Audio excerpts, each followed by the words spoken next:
MP আনার খুনের ঘটনায় আসছে আরও কিছু নাম।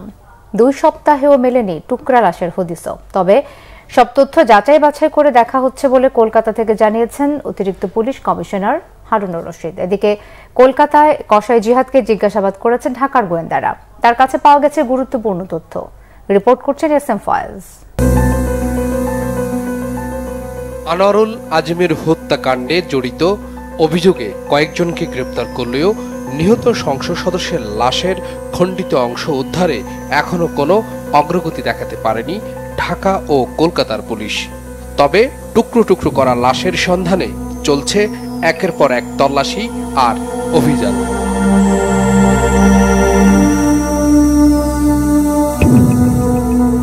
কলকাতায় গ্রেফতার জিয়াদ হাওলাদার ওরফে কসাই জিহাদকে জিজ্ঞাসাবাদ করেছে ঢাকা মহানগর গোয়েন্দা পুলিশ। এর আগে কলকাতা নিউ টাউন থানায় মামলার তদন্ত কর্মকর্তার সাথে বৈঠক করেন তারা। ঘাতকরা বর্বরচিতভাবে নৃশংসভাবে তারা হত্যা করে, তো তারা হত্যা করে নাই, হত্যা করে যাতে লাশটা গুম করা যায় তার শরীর থেকে তারা কিভাবে আমরা বর্ণনা শুনলাম যে মাংসটা আলাদা করা হয়েছে, সে বর্ণনা শুনলাম। এবং আমার কাছে মনে হয়েছিল তখন আমি একজন পুলিশ অফিসার হিসাবে আসলে এটা আমার পক্ষে এমন একটা অবস্থা ছিল যে এটাকে আমি মানতে পারছিলাম না। সংসদ সদস্য আনোয়ারুল আজিমের হত্যার ঘটনায় তৃতীয় কোনো পক্ষ জড়িত কিনা তাও খতিয়ে দেখা হচ্ছে বলে জানান হারুনুর রশিদ।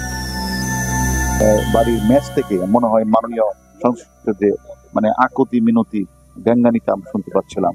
আর ঘাতকদের যে সেখানে খুদ এবং তাদের লোভের অট্টহাসি আমরা শুনতে পাচ্ছিলাম। আমাদের দুই দেশ পুলিশ অনেক কাজ করেছি, অনেক দূরে গিয়েছি।